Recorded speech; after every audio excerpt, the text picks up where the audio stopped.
What's up, everybody, and welcome to the Comment Writers. I'm your host, Josh Meek, the Uber Geek, and I'm joined, as always, by my good friend, Toby Tobes. Hi, Toby. Josh, I'm going to Tobes-amble you here with a story real quick. Let's hear it. So I might have told part of the story before, either to you on a podcast or over text. So if I told the lead into this story first, I apologize, but everyone's going to hear it again anyway, because it leads into the news story. Okay. So this is like a Tobes-amble to the Tobes-amble. So once I was an adult-ish, and like I asked my mom if I was a bad kid or not, she always says that I was very easy to raise because I wouldn't do bad things. I would tell her I was going to go do something bad, and then she would just ground me or tell me not to do it, and then I just wouldn't do it. That's helpful. So as an example, like when I first got in college, I was home with my friends, and I was like, we wouldn't do the dumb milk drinking challenge, like the try to chug a gallon of milk and throw up, basically. Oh, yeah, you could die like doing that. Whatever. So we were all at my mom's house, and I was like, Mom, we're going to my apartment, and we're going to do the, or I think I said like, Mom, I'm going to have people over, and we're all going to chug a bunch of milk and throw up. So she was like, that's stupid. You're going to make a mess and get sick. No, you're not. So we actually got in an argument about it, and I was like, fine, I'm just going to my apartment then. So I drove up to my apartment, acted stupid, everyone got sick, came back home, and it was a good time. But it's stories like that where my mom always said, like, I would just tell her I was being stupid before I was stupid, and made things way easier to handle. And that kind of ties into last week when you said, when I was confused about what conversations we had when, and you say, like, you're just an open book and just say things and don't really think about it. Yeah. So for the news story, so the other day I took my gram to a lawyer to become like a power of attorney and be in charge of a whole human being kind of deal. Oh, yeah, that's always fun. Okay. Yeah, so we were So there. wait, your Graham is becoming in charge, or someone's becoming in charge of her? No, I'm becoming in charge of Graham. You're becoming in charge of her. Okay, just making sure I understand the story. Got it. Yeah. So we went, the lawyer was nice, we're having a conversation, talking about things. And the lawyer was like, you don't seem like the type of lady that would have a bunch, but I need to ask you because it's part of the standards here. He's like, do you have any guns by any chance? And he's like, by guns, I mean like short nose ones, like pistols and handguns, because long nose guns like rifles and shotguns, those aren't registered, and we just need to double check the registration stuff. So my gram used to have a shotgun, but that got removed at some point. I don't know why she had a shotgun, but she had one. Mainly so because she said if I point this at somebody, I don't need to be able to shoot it. It's just going to scare the shit out of them. Yep. I feel like every lady of that age has a shotgun at some point in her life. and every woman that age eventually gets to an age where you have to take their shotgun away. I feel like that's just this is normal. So we're talking about that, and I was like, so she's 90, and her mind is slipping a little bit. Where like she doesn't always remember things, and like kind of has to have things repeated. Hell, so man, if you make it to 90, that's okay. That's Jesus. Let it go a little bit. It's fine. She'll actually be 91 by the time this comes out. So everyone should say happy birthday to Toby's Graham at 91. Happy birthday, Graham. That's impressive. 91 is truly impressive. So I was like, the shotgun's gone. And she's like, we got rid of it, right? And I was like, yeah, the shotgun's gone. No big deal. So the lawyer was like, okay, that's fine. He's like, anything else? And I was like, no, I don't think so. And she goes, well, I sleep on a pistol. And I'm like, what the fuck are you talking about? Like, not obviously the literal words. And she's like, yeah, I have a pistol between my mattress and my box spring that I sleep on every night. She's like, I don't know if there's bullets or anything. I don't think so, but I sleep on a pistol. So the lawyer is like, okay, that should probably be double checked that it's registered. He's like, are you sure there's no bullets in it? And she was like, yeah, that's no big deal. It's just there for protection kind of thing. I'm not using it. It's not usable. It's probably fine. So the lawyer says like, well, no, you should probably like make sure people know because you don't want someone cleaning up the house or coming in and, randomly finding a gun. So we're talking about it and it's all fine. No big deal. And the next line I'm about to tell you, Josh, is where I think it comes from, or I just say things without thinking about it, or I don't really like, okay, or whatever that Barry you want to call it, where I just like open book, say things, whatever. So she looks at me and she goes, I'll just have your uncle throw it in the river. It's no big deal. And I'm like, Graham, Jesus Christ, like we're in front of a lawyer. You probably shouldn't say things like that. And she just looks at me like deadpan. And she looks and she's like, no, seriously, we'll just have Uncle Joe throw it in the river and it'll be fine. We don't have to worry about it. Your Graham is so gangster. So the lawyer looks at me and I start laughing and I'm like, Graham, fine, whatever. Like, we can talk about this later. I was like, please just stop saying this in front of the lawyer. Like, I can see he doesn't really care, but I'm like, just stop saying it in front of the lawyer. And she just looks at me and she goes, no. Like, I'll have him do it. It's fine. It's no big deal. So he starts laughing and he's like, yeah, I'm going to go make copies of both your licenses real quick since I didn't do that yet. If you both can go, she's like, you two can figure this out before I come back, right? And I was like, yeah. Like, we'll take care of it before you come back. So he was laughing and walked away. And I was like, Graham, if that's what you want to do, that's fine. I was like, you just can't keep saying that here. I was like, that's probably illegal. Like, don't. Graham, obviously we're going to throw it in the river. Just stop talking about it. Yes, it's fine. So I'm pretty sure at some point there will be a registered gun in the river in my general area that belongs to my grandmother for someone to find. Yeah, listen, I don't want to besmirch your grandma's decision making here, but tossing a gun that is registered to you in the river is not a great idea because then someone else can find it and figure out it's yours and that you tossed it in the river. Those numbers will be right there. I've seen enough CSI. It's definitely usable evidence for somehow, I'm sure. You got to file them down first. That's what I know from my CSI time. Exactly. And then that makes it extra illegal, which I already think this is on the border of. Your grave is gangster as fuck. I love it. But yeah, I'm pretty sure I've now learned. And I think that's where that comes from. Where like it's just in my blood of just being like, yeah, I think this is how it's supposed to be. Or like, oh, I don't remember talking about this. I guess I said it. I guess I said that out loud on a recording. Huh? That's amazing. Well, very, very, wonderful. Congratulations on a 91st birthday to clearly a gangster ass woman. I sleep on a pistol. And then so I was telling my cousins about it earlier because they're like, oh, we heard you got her to the lawyer and everything. And my one cousin apparently knew about it because he's like, yeah, it's a hand cannon. And I'm like, explain more. What is that? And he's like, so it basically is a 357 Magnum, like one of the ones that one like, of the big ones, like right? Yeah, like if you or I shot it, you'd feel it in her shoulder and like it would kick. So apparently she's sleeping on a Magnum. All right, so let's have you found this gun yet, or is it still potentially hidden in the mattress? It's still potentially and most likely hidden in the mattress. Okay, I'm going in a couple days for her birthday, so I will be at least double checking the situation of it while I'm there. Let's take some bets now, and we'll follow up in a future podcast. Do we think it's loaded or not? Because I think it's for sure loaded. I would hope not. I'm going to say there's probably at least a bullet in it that she doesn't know about. Yeah, I think there's a good chance this thing is definitely loaded. And that'd be my luck too. Like I'd have to send someone like to the house to clean up or like help her with all of her stuff. And like someone's going to get shot when she makes the bed. Like, Are you a gun guy at all? Like, do you own guns? Are you a gun shooter? They terrify me. I've shot. My dad got us all like rifles ish when we were younger, just to like go shoot targets kind of thing. I shot my friend's handgun once, and I was very good at it. So I can only assume it translates from a shitload of video games. Sure, yeah, somehow. But like they terrify me. I don't like them. I wouldn't really want one in the house, just in general. Yeah. And the craziest thing was like when I went to the shooting range, like I just, you always assume everyone's there to shoot guns at the wall, have fun, whatever. Sure. And they give you a safety speech first.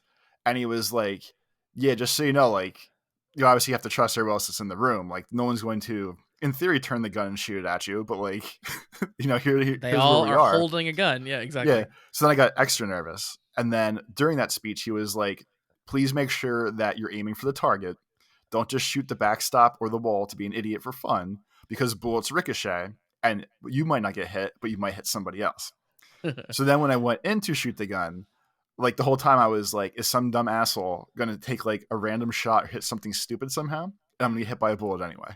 Yeah, that's pretty terrifying. So I never went back again. So no guns. I don't blame you. Yeah, I'm pretty scared of guns, like as a concept, like when we don't do guns in the house or anything. But my dad is like a massive gun guy.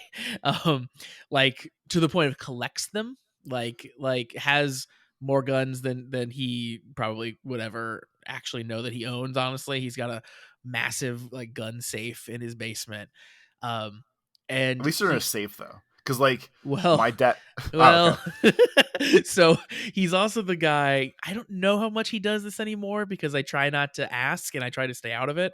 But he's also the guy who would like, you know, have one just stashed away in his truck for air quotes protection and like that kind of stuff, right?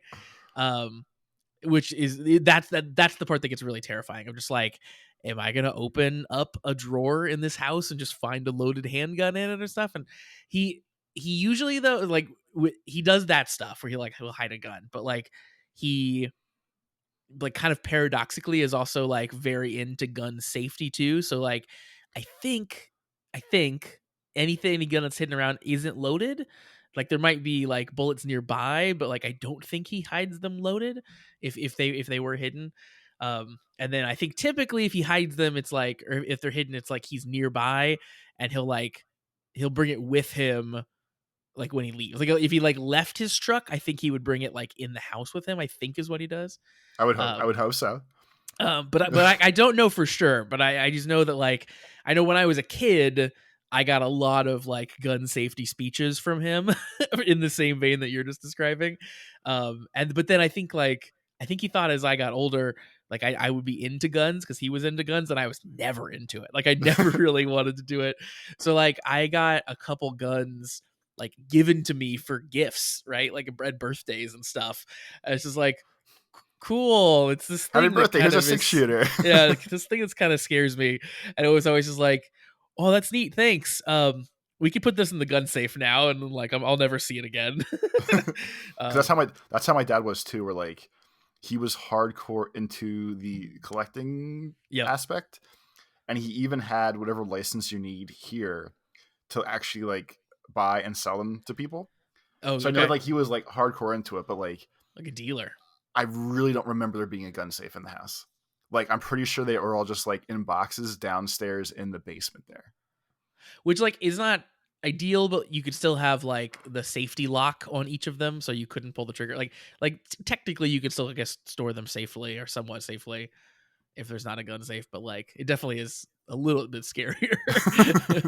um, and the only time I've really ever shot guns is we used to after Thanksgiving. My family would have Thanksgiving and we'd then go out afterwards. This is the And most put our guns in the sky and go pew pew it's the pew. most country thing in the world. We would shoot trap. Do you know what that is?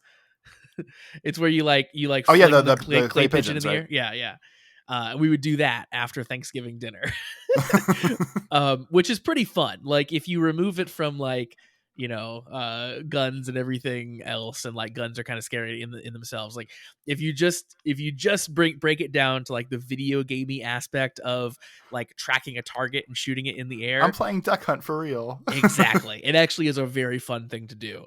But that being said, like you said, like the kick, your shoulder gets sore.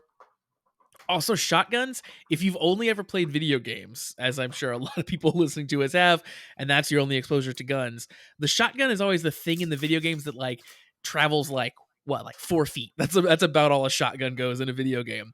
In real life, a shotgun like still goes really far. like it will actually shoot like a long distance, and that is a very confusing thing if you're only coming from video games of like this is the shotgun and this is the assault rifle, and those are the two things I know exactly how they work. It's Well, yeah, not I mean, really like like if you that. can shoot clay targets like 50 feet in the air, however how high they get launched, like Yeah, obviously it with a goes far shotgun. Yeah. enough where they. But yeah, guns are scary, and especially now when I have like a kid who, she's old enough now that like I think she would know to not play with it because we've had like the gun talk and stuff with her enough. But like I don't know for sure, and especially when she was younger too. It's just like I don't know, little baby crawling in a cabinet and stuff. Like we need to make sure there's no guns in this house before she's allowed in it and stuff. Josh will That's be getting always getting her first gun any day now. yeah, any day. She's no, I'm the one who forces like video games on her that she doesn't want. It's not guns. It's like you're gonna love Mario, and yeah. Speaking of Toby, last digression, and then we'll jump into actually talking about Kamen Rider. Speaking of video games, my daughter, she can just straight up play video games now, which is very exciting. She's been playing some Animal Crossing, which is fun, and she knows her letters well enough now that I can tell her things like walk up to the tree and press the A button to shake it, and she can look and figure out which one the A button is. I recorded a video of her doing that because I was such a proud father of her first like solo video game playing. She got cherries out of the tree. This is the best kid ever. Yeah, like most people would have like that moment about like, you know, whatever, I hit my first baseball or like something like that. And me, it's just like, you played a video game by yourself, and a little tear rolls down my cheek. Yeah, good times. Well, if you're looking for a new gun, feel free to go floating in the river near Toby's Graham's house, and it's gonna be like the rain and guns, but underwater. and just one gun for that you know of now, at least. Yeah. So here for the most Americanized intro to a Japanese TV show. Let's talk about Kamen Rider. Let's talk about shooting guns. Yeah. Before we talk about the Kamen Rider, I almost said Kamen Rider Geats, the Kamen Rider Gotchard episode for this week, we have an email we'll jump to. We get an email this week from our friend Shade, and Shade says, first off, I'm very flattered that I am, for some reason, the best candidate for a substitute host of the podcast. Even if the Mark Wahlberg movie comparison and the suggestion of me stealing Toby's identity using an AI voice made things a little bit ominous. No, see, that sounds the most fine to me. So he really, Shades really shouldn't worry about that much. He's carrying on your legacy, really, at that point, I think. Yeah. You see what I do here. It's fine. Yeah, you get it. Now to answer some questions you guys had last time and some trivia as well. Starting off with some pronunciation correcting. I was pronouncing it Venom Dake. Apparently it's like Venom Dake, maybe is how we're gonna pronounce it. You got Japanese it up, man. Well, I'm not 100% sure on what the word dake means. A quick Google of Japanese mushroom names proves that a lot of Japanese mushrooms have the word ake at the end of them, kind of like shiitake is the example that Shade gives us. So yeah, that makes perfect sense. That's where that would come from. I bet the da part is like dying, like you're gonna die, venom, death, aki, because it's a mushroom. Josh also pointed out last time that the Malgams seem to have extra arms on their body, and you are correct. The Malgams, which is like very obvious in this week's Malgam as well, the like arms crossed across the chest. The Malgams designs are based on Egyptian mummies with chemi parts attached or bonded to them. So the arms, yeah, totally. So the arms that are moving and doing stuff are actually chemi parts that are attached to the human body. The human's arms are rested in a position like across the chest and are not movable. And then Shade sends some pictures where you can actually really tell. And yeah, it totally is cool. Like when the skateboard Malgam was here, like the arms, the human arms that actually move are the skateboard halves, like strapped to the arms. So it's just skateboards. And then the things that look like arms are like wrapped across the chest. So that's clearly going to be a theme that like continues on. And I get the mummy comparison now, because like what I thought was like steel wraps, it's actually supposed to be like mummy wraps, which makes sense. And baby metal looks Egyptian. Yeah, so it's definitely the global theme, reference, history, whatever we want to call it. Absolutely, yeah. They're definitely going for an Egyptian vibe with the villains there. Then Shade gives us some info on Valvarad. You and I were talking about whether Valvarad was a Kamen Rider or not a Kamen Rider. We continued that discussion in our Discord as well this week. But Shade kind of confirms what we'd figured out in Discord, which is Valvarad is part of a special classification in Kamen Rider called a pseudo rider or a masked warrior. It's basically a classification for rider-like characters that aren't riders.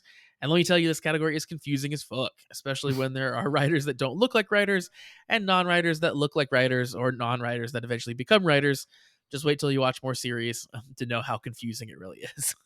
It does sound fantastically convoluted. Yeah, it seems unnecessarily an unnecessary division. I feel like anyone who transforms in a Kamen Rider show that starts as human and then transforms it should just be a Kamen Rider. That's my hot take for this episode. That's a good one.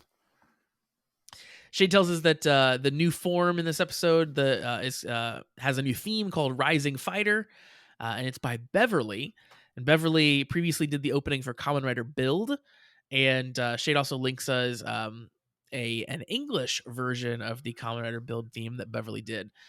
He says she's the only artist to make and sing an English version of her own Kamen Rider theme song. So that's cool that there's an English version of the Build theme song. I've never heard that, but is that the song that was like gotcha, gotcha, gotcha over and over?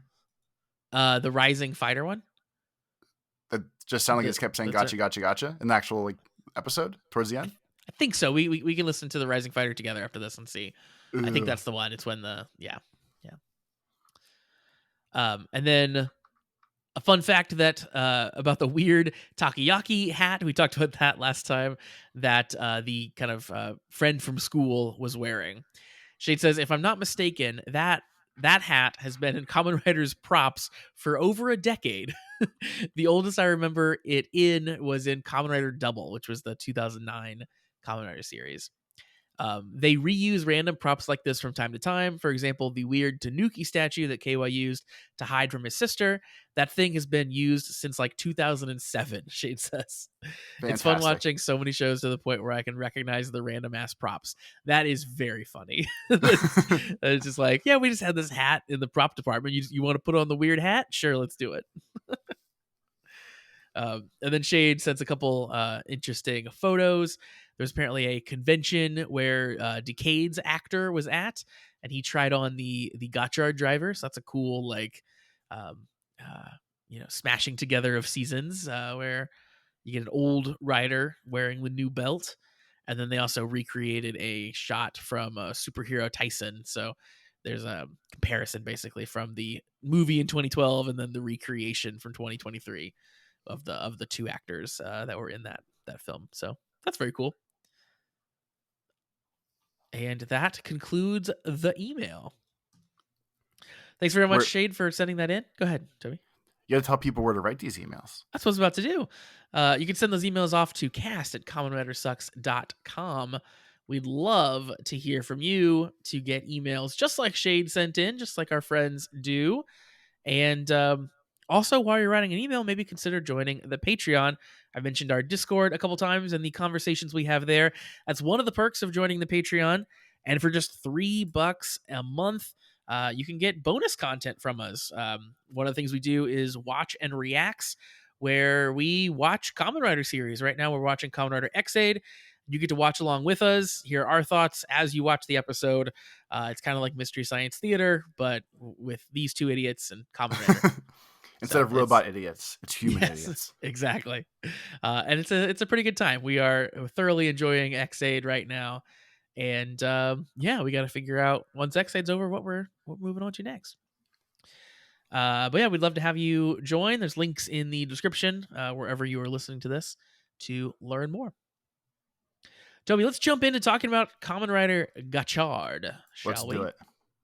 So we watched Kamen Rider Gotchard episode 4 this time around. If you remember from last time, we kind of had a little bit of a cliffhanger episode where we had a Amalgam coming to attack Kudo. He was a creeper guy. He was also a submarine. You know, that common trope. All the best things. Pervert submarines. Everyone's experienced them. And coming to save the day was none other than Mr. Spanner. And he transformed into Valvarad. And this episode opens with him basically making quick work of the submarine guy, finishing him off with no problem. He captures a little chemi card, and then he proceeds to hit on Kudo. So what happens. My note already up front there was we're 4 episodes in. That everyone trying to pick up Kudo is getting old already. Like, I would like a little more of her character to be a human and not just like date bait. It's weird. This one's especially weird to jump around a little bit here in this episode. Like, this guy, I don't know if he's actually older than her, but he gets brought into the classroom later, like brought into their school. And he like shows up. At first I thought like, oh, he's joining their school. He's going to be one of the alchemy students. And then he makes it very clear that he's the same rank as the teacher. he's like, hey, like I'm your equal, we're the same rank in alchemy world or whatever. But he's still hitting on Kudo. Like, you're essentially her teacher now, and you're hitting on Kudo. It's freaking weird.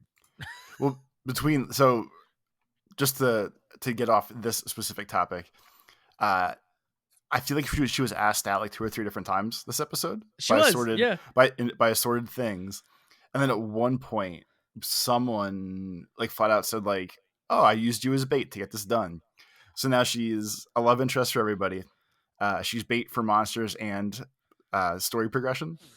So like from who seemed like a very tough character in the beginning, she has a real weird vibe of how they use her so far. Well, also, like, she still is like kind of the most badass on the show. Like she doesn't have Kamen Rider powers. She's just got their like weak like chemi device on her arm to fight monsters, but she's the first one who like dives into the battle. She's the one who knows the most. So she still is like really badass, and she's ignoring these guys who are hitting on her for the most part. Like at the end of this episode, she does like show up to eat at his diner or whatever. Hodor's diner, to Yeah, clarify. exactly. But like, and she said, "Oh, we're friends," because his mom got all happy, like, "Well, you brought a girl to the restaurant." Yeah, she said they're friends, but yeah, you're right. Like they're they're definitely painting her into this weird box. It was especially weird too. I thought that like that I think because I think Kotaro, like he starts making advances on her simply because Spanner Valverat is yeah, interested. Yeah, Spanner's interested. or he always liked her, and he was like, "Oh, this is the time if people are gonna start swinging for the fences here. I might as well too and shoot my shot." And Yeah, I guess that is a beneficial way to read this. A more flattering way for Otaro to read this is like he realized that there's some danger and he needs to make his move. But either way, like it is mostly based in jealousy and not not 100% based in desire to actually be with Ukudo as a person. so it's funny. The first episode when I completely misread the situation and was like, "Oh, she's sold off to be betrothed, and that's why she has no future. That's why she got all mad." I mean, I was way off with my guess then, but since that point, everyone's trying to like date her and hook up with her and everything. So I'm still kind of there. I feel like. Yeah, yeah, I think so.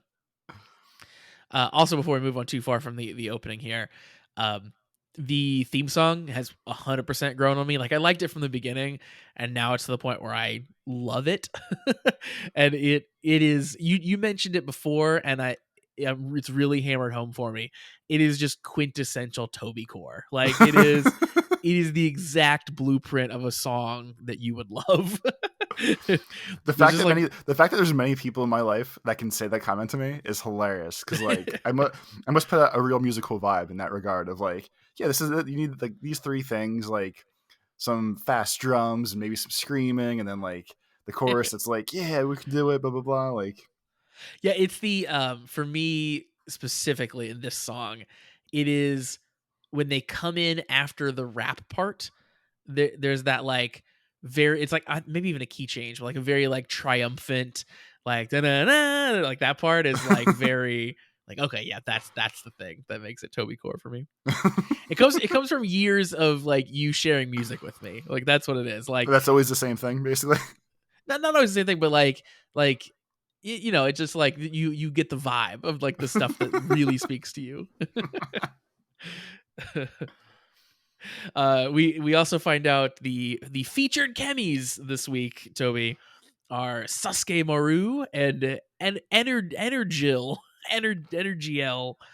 It's just the word energy with the energy drink one. Even from just seeing the card, is my absolute favorite. It's good. Yeah, it's a good one. And then like, it's such a good, powerful card. The way it gets used and played throughout the episode, that like that might be like obviously Hopper's number 1, but I think Energy or Energil or whatever is definitely gonna be a strong number 2 right now. Yeah, I thought that was pretty cool.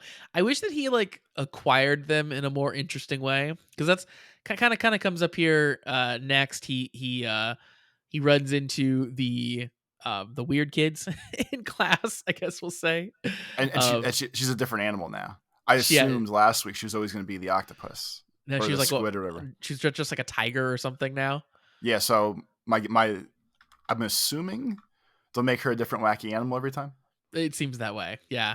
With clearly like no explanation for why.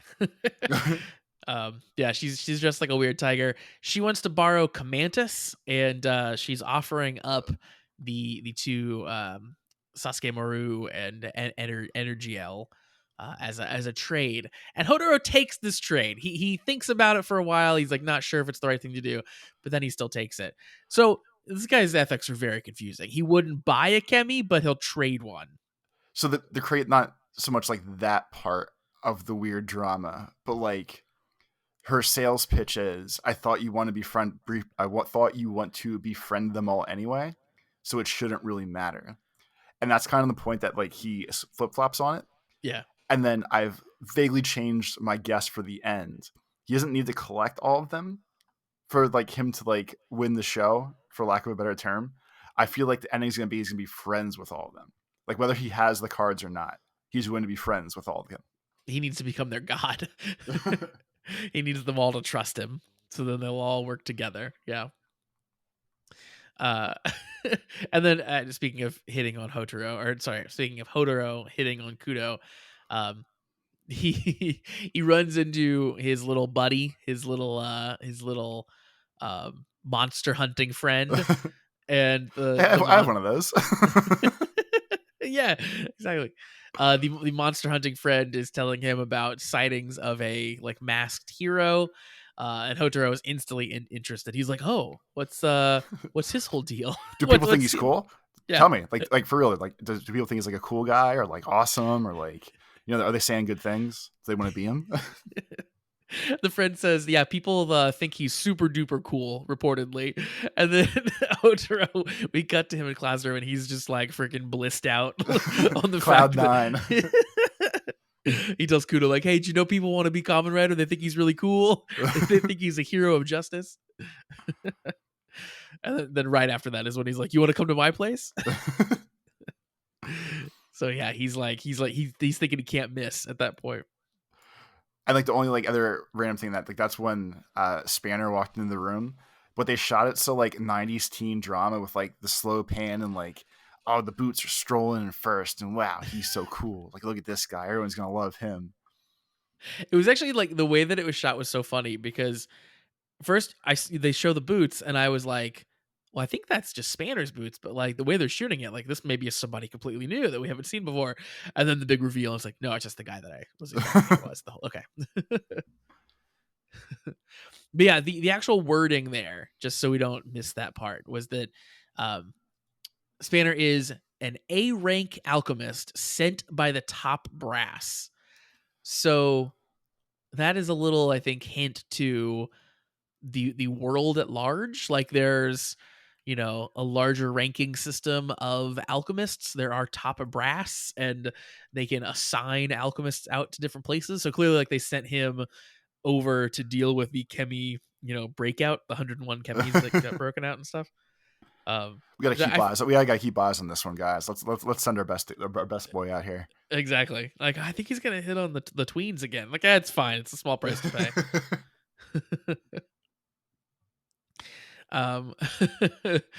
The let's see. I'm just reading down through my notes. I just wrote Spanner looks on creepily at one point. That's the stage direction on the script. Yeah. Just like just you need to look creepier. Can you just look a little creepier for me? Okay. We end up getting to see the Abyssal sisters once again, the Egyptian sisters, or Baby Metal, if you will, Toby. No, we will, and forever and ever, because that's the way the show works here. And they have a chemi, sort of captured, I guess we'll say. And it's Ant Trooper is the one that they have, right? It's like an ant guy. And like at first reveal, I couldn't tell if it was a spider or an ant, but it sounds like they just call him Rooper. And I thought it was hilarious just because like he was basically like the vibe of like Hopper but evil. So it being basically the same name was pretty fun to me. Yeah, that is pretty good. Yeah, I wrote down Rooper is captured, but then later I think it's like it's Ant Trooper might be the full name, but Well, yeah, he's when she turns into like the evil version. villain Yeah, with the Kemi itself, she's definitely Ant Trooper or Trooper or whatever you want to call it. yeah, but he definitely like is saying like Rooper, whatever. He's doing the Hopper thing for sure. I thought it was interesting. The sisters give a little bit of like uh not origin story, but like thesis statement sort of. They talk about like chemis are the most powerful beings and they're just using chemi power the way that they're meant to be used. Like that's sort of their line. Um which is interesting. Like the alchemists think that chemis aren't real, that they're like just completely artificial, and then the bad guys, air quotes, are like, no, chemis are like awesome. We should really use their power for all these things. It's an interesting little flippy flip. Yeah. Then we're taking Toei into the kind of big fight for this episode. And my biggest problem, I'll say, with this episode, because it's an ant, we get our little amalgam transformation with one of the sisters. The ant looks pretty cool when he transforms. There's like tuning forks that he uses, but unfortunately, he uses those tuning forks to teleport everyone underground, and they're in an ant tunnel, an ant hill, Ant and farm. It's like the big ant farm in the sky, but underground. totally. And like the fight's okay. Like the amalgam is like shooting goop, and it gives Kudo a chance to like show like once again that she's way more competent than Hodoro, even though he's Kamen Rider, because she's like blocking the goop, and Hodoro's just like, we gotta run away. Oh my god, it's goop. We're gonna get gooped. Ant spit's dangerous. Totally, yeah. Well, the thing with her that I've noticed this episode, I guess because she's using magic more and more, every time she does her little tricks, she always has to say from the one all things were born first. Yeah. And all I can think of is like the stupid Green Lantern speech where she has to like say words before her ring powers up. And it seems like a real like flaw versus a power or a perk.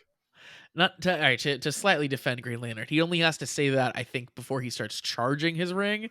I don't think he has to say that every time he uses his powers. Well, I mean, she's charging her ring.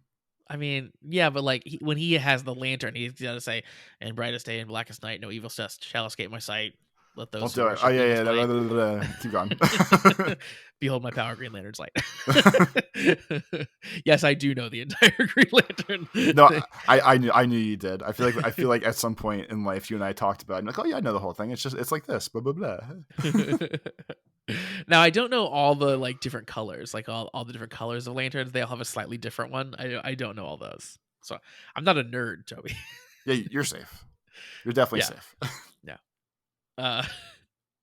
But my complaint here is the ant hill, the ant tunnels are like they're such a lame setting. It's just like this weird, dark, weirdly lit, like nondescript tunnel that we're in for like half this episode.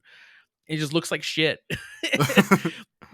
there's a I think it's Fast and Furious 5 maybe. There's one of the Fast and Furiouses where the big end of the movie race, like all the car scenes, are they drive through a mining tunnel, which again in theory sounds cool because it's like, oh, it's tight quarters and I'm racing a car through a mining tunnel. That's crazy. But again, in practice, it's just like, okay, it's just dark and I can't see anything and everything looks the same. It's just really lame. And that's what I felt like here. It was like, it kind of sucks that we're just stuck in this tunnel this whole time. It was hilarious to me because it's basically the equivalent of let's do everything at the quarry. We're going to find like the most nondescript place possible where no one probably really cares if we're in there or not. And we'll just shoot some shots and kill some time. Clearly they found like a cave too that had a branching path and they just used that same branching path over and over again too. It's probably just oh my God. It's probably just like a circle. So they walk from like one half of the circle to the other half and it looks different because it's like flipped at that point. And... Oh, could be. Yeah, 100% could be. Like, oh, it's a huge labyrinth. Like, no, it's just a tiny little circle. I did like though with the amalgam, the amalgam is sort of like the queen ant or whatever, and it can summon like worker ants that go out and attack. So like, I thought that was very cool. It's definitely one way to do it. Well, we haven't seen that much of a customization on the Malgams thus far. Like, it's not like the skateboard was like spawning skateboards to skate on or anything. Really, it was, you know what I mean? Like, I don't know. I thought it was cool. I guess it did like skate, but like it wasn't like it wasn't like shooting skateboards. I guess it did shoot skateboards. Never mind. Maybe they all do stuff like that. I guess the submarine was shooting water, which makes sense as a submarine. Yeah, because submarines are known for shooting water and not like missiles and stuff. So yeah, definitely. Well, when I do the submarine in the swimming pool, I pop up and I shoot water, so it counts. At some point in this battle, Hotaro gets hit and he dehensions, and then the sister, the abyssal sister, takes this opportunity to basically taunt Kudo about her dad being dead. Yeah, like, and then it was funny just because it was a wacky line of like, your despair is so wonderful, and I was like, more Baroba vibes of like, yeah, they finally got their freaking sad despair, and everyone's gonna be miserable and mopey again, and those are definitely the good episodes. Like when Neon just walked around for 6 or 7 weeks, and I can't be a Kamen Rider. That was a good time. Definitely. We get to the point here pretty quickly though. Like, basically they find out that the dude who gave Hotaro the belt was actually Kudo's dad. Hotaro obviously saw him die, probably. So he had to be like, yeah, he's kind of dead. I saw him die. So here's the thing. Like when I was in the Nether Realms, he got blasted in the back by like lots of lightning bolts and fireballs. So even though I left, I am pretty sure he probably died. Yeah, he's probably gone. And then she has like a big fit of just like, well, he was a traitor and I hated him, but like he was still my dad and I kind of thought he was alive. And then, basically to cut to the end, like we sort of get to the end of that like arc where she's like, I'm gonna say he's still alive, and Hotaro's like, yeah, if you believe that, let's do it. I believe it too. Because he probably is. Let's be honest. He probably is. He probably is. Yeah. There's gonna be the grand reveal at some point where he's gonna come back from his Indiana Jones adventure and be like, I came back for you, dear. I'm sorry. I wasn't a traitor. I was set up by Spanner, and the top brass all came after me, and it's not my fault. I think you're 100% right that he's for sure alive. But in reality, if this was reality and we saw about him, he would 100% be dead. So I really loved Hotaro's line of like, if you believe that, then I will too. Like, if you want to delude yourself that your clearly dead father is still alive, then who am I to stop you? I'll support you in this, as silly as it may be. We also got another look at an invisibility cloak in Kamen Rider. So I've seen enough seasons now where that's a prop from Kamen Rider Geats. Don't worry, Shade. You don't have to write in an email about that one. I got that reference. I don't know if we had to get to call it a prop when it's just like a purely CG thing. Why?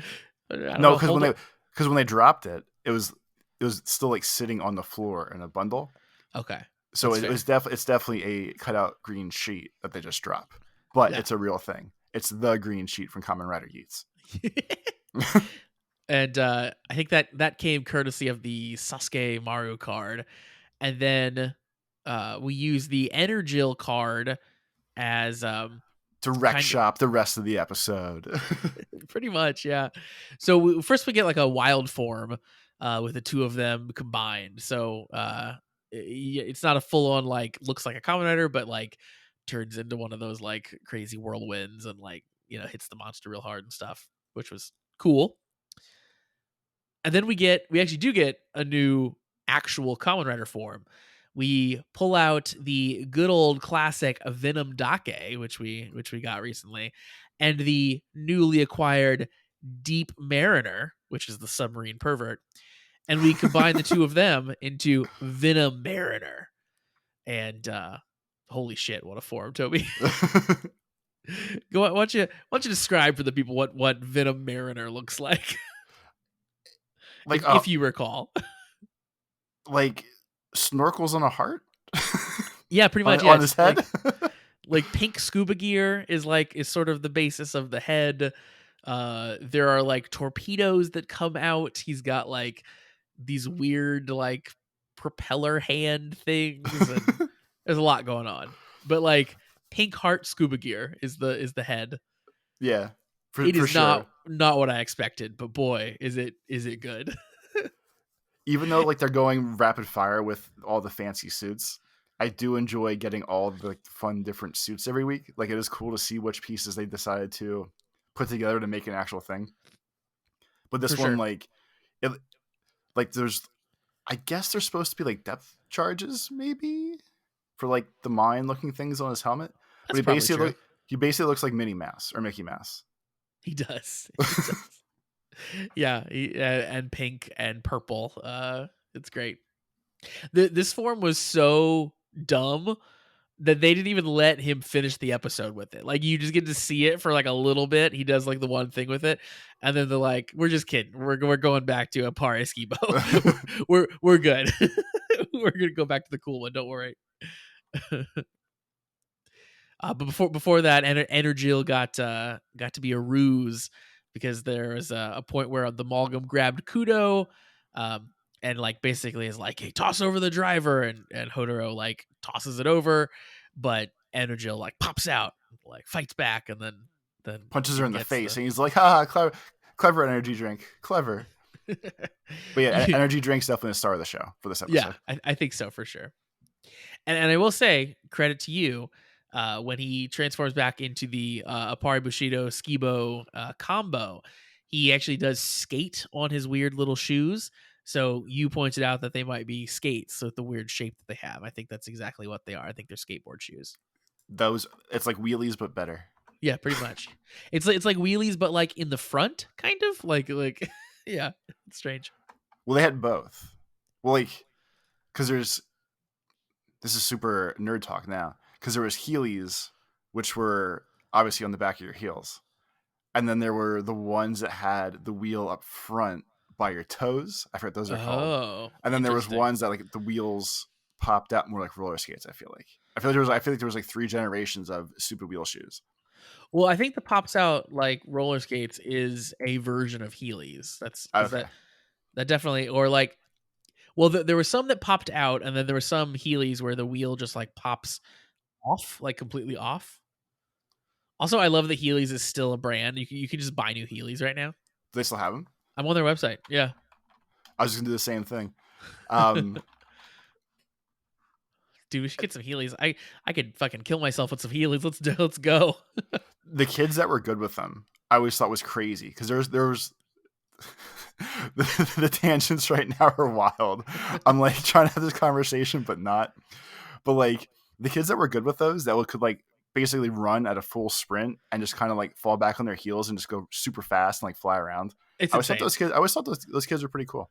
Like, seems like you're asking for trouble, but they seem pretty cool. And they have Pac-Man Heelys apparently, so I might have to buy some. Those kids were always the kids that like, yeah, like at the time was the ultimate cool for me. Like there's nothing cooler than someone who's good at Heelys. Like I wanted nothing more in life than to be that person. But thinking back now, it's pretty lame. Those like, and soaps. Do you remember soaps? So soap for my true love more than Mine Heelys. too. Yeah, I love you, Toby. So soap shoes are at one point when Josh and I were growing up, so we'll call this like early to mid 90s. Obviously generational for both of us. There were shoes that basically where the arch of your foot is was hard plastic, so you could grind on things without being a skater. So like if you saw like stairs or a pole or whatever, you could just run up to it, land on the middle. Is that the arch, right? That's the arch of your foot? The arch, yeah. Yeah, you land on the arch of your foot and slide around on them. And I always thought those were the coolest things ever, but I know I definitely broke my ass on those. So I never had a pair of them. A friend of mine had a pair of them. And we would, at lunchtime, we'd go outside and we had one little rail at school. And it wasn't even a rail. It was like a weird ledge. We had one little weird ledge and we would trade his shoes around, and we would all wear his soap shoes and grind this stupid little ledge, which basically amounted to just like running up to it, hopping up on it for just a second. It wasn't like super waxed or anything, so you didn't really get much speed on it. You would just like see if you could balance for like the 2 feet that this little ledge lasted. It was exactly the speed of soap shoes that I needed to not kill myself. But yeah, so I had some experience doing some really shitty soap shoeing. But at least around me, the aura of the soap shoe was elevated because of Sonic the Hedgehog, because this was about the time where Sonic Adventure came out, and in Sonic Adventure, Sonic has soap shoes on, and he does all that grinding on the rails. And I was just saying, like, they were actually, that was when they started getting into the weird branding of things in video games, and they were literally Sonic soap shoes. Exactly. So it was tied up into Sonic. So that's why soap shoes were especially cool to me, because one, they were like cool, extreme, like tangential to skateboarding, which I thought was cool. And then they were also video game inspired. It was like, this just hits every front for me. But yeah, I thought soap shoes were very awesome. And also, like, they were a little bit less dangerous, right? Because you could like put them on and walk around like normal, unlike Heelys. You just couldn't like miss a step. Because I definitely remember whoever had them, like, if you were trying to walk up steps quick and like you drug your foot or your foot slipped. Oh, you're flying. Yeah. Yeah. There's no traction then. Like it's plastic on bare edge and you're just going to slide. That's true. I didn't ever do much walking around in them, since I was just like putting them on so I could run up to this one ledge. Well, because again, they weren't my shoes. So it's like, I'm just taking my own shoes off so I could put this other kid's shoes on. I'm sure any adult too, who was like watching this happen, was like, these freaking kids, what are we even doing here? Okay, so just to end the shoe conversation, and then soap shoes got sued a bunch of times, was sold twice, and they now are part of the brand called Healing Sports Limited. Healing Sports Limited owns Heelys, soap shoes, and Axis shoes. So they've all come together. Okay. So all the adjacent skater shoes all are the same brand now. Nice. I'm also seeing a competing brand called Epic Grind Shoes now as well. So there are recreations of soap shoes if you don't want the official soap shoe brand. This is crazy, man. We gotta Speaking of crazy, yeah, we gotta get into soap shoes. But anyway, to finish this episode out, we end our little fight in the anthill, where Kudo has basically expended all of her powers. The roof is about to be caved in. They're trapped. They can't get back out of the entrance. And then what happens? We get a little hole blasted through the rubble. Turns out it's the Mad Wheel card. Comes in, it pairs up with the pirate card, and it makes a pirate ship go-kart. It looks like what Wario would drive in Mario Kart. 100%. Yes. It's really the best way you can describe it, because like I wrote down that it's a tank car boat pirate ship. that is the size of a Mario Kart. Yes, it's the size of a go-kart, because she's like riding on the back of it, like on top almost. And Hodoro turns into it because he pops out at the end and he's like huddled up like he was the vehicle. That's how they bonded. He was like, "Hey, ride me," and then ride me out to safety. Well, yeah. So looking at it, it's all pink. It is boat textured, but the shape of a car. It definitely has a mast with a pirate flag. It has a cannon on the front. What looks to have like the front mast thing, like where the people put the decorative like mermaids and shit. And it also has car exhaust or motorcycle exhaust coming off the back. It is a fascinating thing to have created, like spent a bunch of time on in CG for like a literally 2-second airtime. And it's like, wow, there's a lot going on here for this to get just a tiny glimpse in this episode. But yeah, it was, of course, Mr. Spanner who gave them the Mad Wheel card, broke them out. Of course, he blows off Hotaro, again, tries to hit on Kudo. Kudo mostly ignores him. And then, yes, Toby, as we mentioned before, the episode ends. Kudo shows up at the restaurant that Hotaro had invited her to before, the family restaurant. He makes her some smiley, meaty omurice, which is the special Kudo edition, and she tells him it's kind of off. It's kind of off. And he says, "No gotcha, Toby. No gotcha." That's sad. So basically, like, the end of their story is gonna be he's finally gonna make her the perfect meal, and everyone's gonna die happy or whatever they're gonna do together. Yeah, I don't know. Much much like in the last show, I just want Kudo to get away from all these people. You just deserve better, Kudo. maybe there'll be a secret final character where she's like, "No, you're the good one," and then we can win that way. Maybe, yeah. I just mainly don't want her to end up with Spanner because that just feels extra creepy since he's like, I don't know, the age gap. He's kind of an authority figure over top of her. It just feels like a lot of like, you need to back off, dude. I feel like he's definitely out. Whether Hotaro's the answer or not at the end, like when Dad's there to walk her down the aisle or something, I don't know. But I feel like Hotaro's definitely the ending here. I feel like Hotaro's practically already gotten the blessing for marriage from the father, right? Yeah, Like you know, he didn't he didn't so much say you can marry my daughter, but he did say you can be Kamen Rider, which is kind of the same thing. I'll give you the power to pick up my daughter. You're good. You're a good guy. Don't worry. I think it's fine. So yeah, that's episode 4. What are your thoughts, Toby, on episode 4 of Gotchard, and I guess the series up to this point? Still great. I think the brand new cards every time will probably never get old to me because it's a silly side thing they can do every time. Like literally every episode, they can just go, "Hey, here's another card," and they still kind of make me want them. Like I would really be happy with like a 9.8 PSA ranking, whatever the hell the card grading thing is. Like if I can get like a 9+ mint perfect edition energy card, I feel that's a real win. That's your one now. That's your grail. That's gonna be my gotcha. I think for me, like it's clear now they're just gonna like toss these cards in from anywhere. Like I was thinking that like it might be like every single week we gotta kill the new Malgam, so then we get the one new Chemi card, and like that's just sort of rinse repeat. But I like that they're introducing them from interesting angles, like where it's like the classmate had a couple of them that just end up in the mix, and I like that that's sort of we're getting more of them that way, and so it's not just the monster of the week gives us our one every time. So that's very cool. Yeah, and like it's pretty good overall. That like I guess it's obviously kind of cheating. We're just like, oh, by the way, we found these 20 cards. Here you go, buddy. But it does, like you said, speed that part up of like, yeah, their cards are here. It's fine. Here's another 5. Just look at them, talk to them, do whatever you want to do.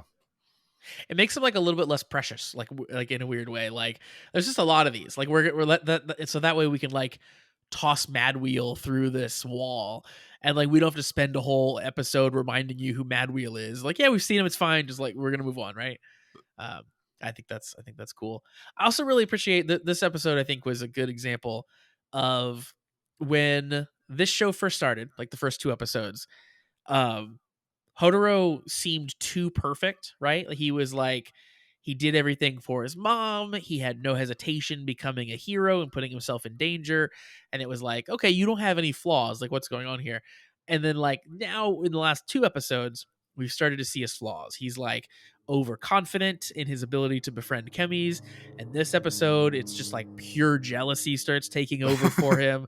Like I like that we're getting to see that he actually is human. Like he has a bunch of qualities that make him a good Kamen Rider, but he also is like, you know, has a bunch of qualities that make him a shitty person too. He's a flawed 17-year-old boy. Exactly. So I appreciate that. It's rounding him out as a person. So I am continuing, I think, to like him more as we find out, you know, more of those things about him. And I'm still, yes, up on Kudo because she's also very cool. And Spanner, we'll see. All right. So that's going to do it for us for this week. Toby, where can the people find you on the internet? On Twitter, it's at Life of Tobes, and on YouTube, it's Tobes Plays. You kind of ended on a high note. I did. I thought about it. I was half reflecting upon it. I was like, yeah, it's like, let the people hanging. And similarly, I'm going to cough for a second because I have a weird tickle. But you can find me on Twitter and all the places at Pretty Deece Josh, and of course on YouTube. Just search for Pretty Deece, and you can find me there too. And if you would like to join the Patreon, as I mentioned earlier, we'd love to have you. $3 a month for bonus content and joining our Discord community. That's a great place to hang out. So check that out in the description. Of course, send in emails like our friend Shade did this week. cast@commonwritersucks.com is that email address. So again, that's going to do it for us for this week. We'll be back next time to talk about episode 5 of Gotchard. This steamliner is rolling on, and we'll be back then. Until then, have a great week, everybody. Peace.